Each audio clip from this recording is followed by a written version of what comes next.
Hello viewers, today we will do the third chapter of history, that is Nazism and the rise of Hitler. And in this chapter we will learn about Nazism as an ideology, World War I, Weimar Republic, economic conditions in Germany, rise of Hitler, steps to death that were taken, and the Holocaust. So now, basically what was Nazism? Nazism, as it is given in the slide, was a set of ideas and strategy about the world view and politics. तो basically क्या होता था जो Nazism होता था it was ideology it was an ideology which was actually carried on by some people there was a group of people उन लोगों ने वो आइडियोलॉजी फॉर्म करी एंड वो आइडियोलॉजी फॉर्म करने के बाद वही लोग उस आइडियोलॉजी को आगे लेके चले गए and that ideology was very different than that of the common people it was different in the methods of how they viewed the world how they viewed the people how they viewed the politics of the world etcetera ठीक है so it was officially the national socialism in the ideology and practices and the national socialist German workers party which was later known as the Nazi party grew into a mass movement and it ruled Germany through totalitarian means ठीक है and this was during the World War II time after the defeat of Germany in World War I. The meaning of Nazism is the body of political and economical doctrines held and put into effect by Nazi Germany from 1933 to 1945. Now, world war one को उस time पे great war भी बोलते थे because उस time पे people were not sure like people don't know कि world war two भी होने वाला है तो world war one was actually known as the great war और द यूरोपियन वॉर बिकॉज जिन कंट्रीज़ ने एक्चुअली पार्टिसिपेट करा था जो दो अलायंसेज में बटी थी they were the countries from Europe itself and ये स्टार्ट हुई थी 28 जुलाई 1914 को and it ended in November 1918 to be precise on 11th November 1918 and ये जो वॉर हुई थी between the central powers and the allied powers जो central powers थे उनमें mainly थी Germany Austria Hungary and Turkey और जो अलाइज थे उनमें मेनली थे France Britain Russia Italy Japan and बाद में यूनाइटेड स्टेट्स ने भी ज्वाइन कर लिया था अब देखो when world war one ended during November 1918 it turned out that central powers had lost. Central power में कौन कौन था Austria Hungary Germany these three important countries Germany, Austria Hungary and Turkey. So they lost. As the emperor of Germany was abdicate तो Germany के emperor को जो है उसको एब्डिकेट कर लिया था because they lost the war तो वहाँ पे कंट्री को एक चांस मिल गया एक डेमोक्रेटिक गवर्नेंस सिस्टम को सॉर्ट करने का बिकॉज अब हमारा जो रूलर है वो तो चला ही गया है तो they needed to do something to make sure that जो कंट्री थी उसके पास अभी भी एक गवर्नमेंट थी और वो स्टिल रन कर रही थी राइट तो फिर क्या हुआ जो असेंबली थी ठीक है they met at Weimar and they made a constitution और एक कॉन्स्टिट्यूशन बना था विद द फेडरल स्ट्रक्चर बाकी जो डेमोक्रेसीज थी उनको देखते हुए with the federal structure keeping all the rights and policies and duties in mind elections held हुए थे and the elections were held as per the universal adult franchise that is everybody above the age of 18 irrespective of their gender their caste and everything could vote and it actually happened in Germany and finally Weimar Republic form हुई थी with proportional representation. Proportional representation is something that is followed in the Lok Sabha of our country as well during the central elections. फिर Weimar Republic जो था people जो वहाँ के थे the citizens of the country they later after the votes and all they later came to a realization that Weimar Republic was not so good for them. Most of them realized this and this realization was led by because of a particular thing और वो थी the Treaty of Versailles. ये sign की थी Weimar Republic ने और इसे sign करने में they had to give 1/10 of its population 13% of the territory of the country and it was also demilitarized that is जितने भी आर्म्स वगैरह थे it was all taken away from them and the country had no arms और weapons to fight anything और anybody ठीक है वहाँ का एक एरिया था Rhineland which was very resource rich उसको भी ऑक्यूपाई कर लिया था एंड जर्मनी को सारे वॉर डैमेजेस के लिए गिल्टी होल्ड किया था और ये जो उसको वॉर डैमेजेस के लिए गिल्टी होल्ड किया था वो हुआ था under the war guilt clause और under the war guilt clause Germany had to pay reparations in gold for all the damage and this reparations were like huge in number जितने भी reparations देने थे उनको देवर in gold why in gold and not in the currency that Germany was using because Germany वो जो currency use कर रहा था अगर उसमें देता तो वो जाता अपने दूसरी कंट्रीज़ के पास like the France Britain USA etcetera और वहाँ की करेंसी यूजुअली डिफरेंट होती थी तो इन लोग को ना एक पूरा सिस्टम चलाना पड़ता फिक्सेशन रेशियो का ऑफ द करेंसी तो इसलिए उनकी जो वैल्यू थी वो कम हो सकती थी so that is why they asked the Germany to pay reparations in gold, and इसलिए जितनी भी डैमेज हुआ था उन सब के लिए Germany had to pay, and it was in billions of rupees, euros in billions that it had to pay. So इन सब के बाद the people were basically very irritated, and लोगों को लगा कि ये ट्रीटी साइन करने के बाद Weimar republic basically humiliated the citizens and the nation. ठीक है, और some even started pointing out the government. उन्होंने बोला कि नहीं, तुम्हारी वजह से हम हार रहे हैं. Like they were not keeping the fact in mind कि हारने के बाद ही वेमर रिपब्लिक फॉर्म हुआ था. दे वर लाइक नहीं, तुम्हारी वजह से ही हम हारा है. ठीक है, बट कुछ लोग ऐसे थे like the socialist, the Democrats and the Catholics जो वेमर रिपब्लिक को सपोर्ट करते थे. और ये लोग जो वेमर रिपब्लिक को सपोर्ट करते थे उनको बाद में जाके लोग नवंबर क्रिमिनल्स बोलने लगे कि you are supporting the criminals, so you are the November criminals. So they were mockingly called to November criminals. कौन कौन? Socialist, democrats and Catholics. क्यों they were called November criminals? Because they started to support the Weimar republic. Now ये सब चल रहा था, बहुत सारी चीज़ें हो रही थी.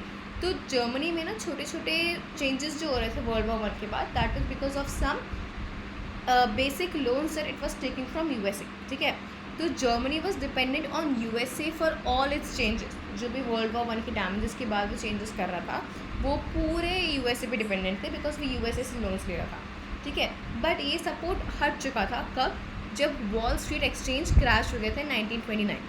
It was actually the world's biggest stock exchange, and एक ही सिंगल दिन में, that is 24 October 1929, 13 million shares were sold and the market fell. And जब यूएसए का मार्केट की वैल्यू इतनी गिर गई, so every country in the world actually was directly or indirectly affected by it, but Germany was one of those countries who actually who was crippled because of this, because जो भी था वो सब कुछ USA पे ही dependent था. और जब सब कुछ ही यूएसए पे डिपेंडेंट था और ये हालत हो गई थी, तो जर्मनी तो अब लोन भी नहीं ले सकता था यूएसए से, राइट.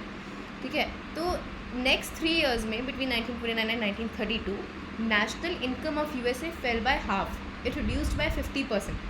ठीक है, जो बाकी लोग थे they were very anxious. Road पे लोग लाइन बना के खड़े हुए थे. They were also committing dirty task like murders and kidnapping just to get some money. और उसके अलावा जो बड़े बड़े लोग थे like the business man and the self employed, they were filled with the fear of proletarianization. What does that mean? It is the anxiety of being reduced to the ranks of working class. They fear that they'll be reduced to the ranks of working class, or at worst they'll be unemployed. So this fear or this anxiety was known as proletarianization. Now next is the rise of Hitler. So हमने देखा कि democracy तो वहाँ survive नहीं कर पा रही थी, क्योंकि डेमोक्रेसी के बाद जो वीमर रिपब्लिक फॉर्म हुई थी उसने जब ट्रीटी ऑफ वर्सलिस साइन कर दी थी, उसके बाद people were in supporting the government of the country. Government कौन थी? Weimar Republic. सिटीजन उससे नाराज़ हो गए थे बिकॉज द थॉट की इंडियन ट्रीटी ऑफ वर्सलिस को साइन करके हमारे नेशन को ह्यूमिलिएट किया है.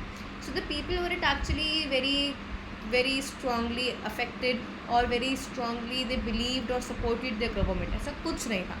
सो democracy was not the idea which could survive in those part of post world war one years, क्योंकि तब लोग फुल ह्यूमिलिएशन से भरे हुए थे. दे वर लाइक हमें रिवेंज चाहिए, this is not right for us and etcetera. So क्या हुआ, इसके अलावा क्राइसिस सिर्फ इतनी नहीं थी. इकोनॉमिकली, पॉलिटिकली एंड सोशली पूरा जर्मनी का जो एरिया है जो उस टाइम पे जर्मनी ऑक्यूपाई करता था, इट वॉज कम्प्लीटली डेवास्टेटेड. ठीक है, तब who came into picture? Hitler. Adolf Hitler came into picture, and Adolf Hitler was also actually somebody who participated in World War I as a messenger, and he actually won medals for his bravery during World War I.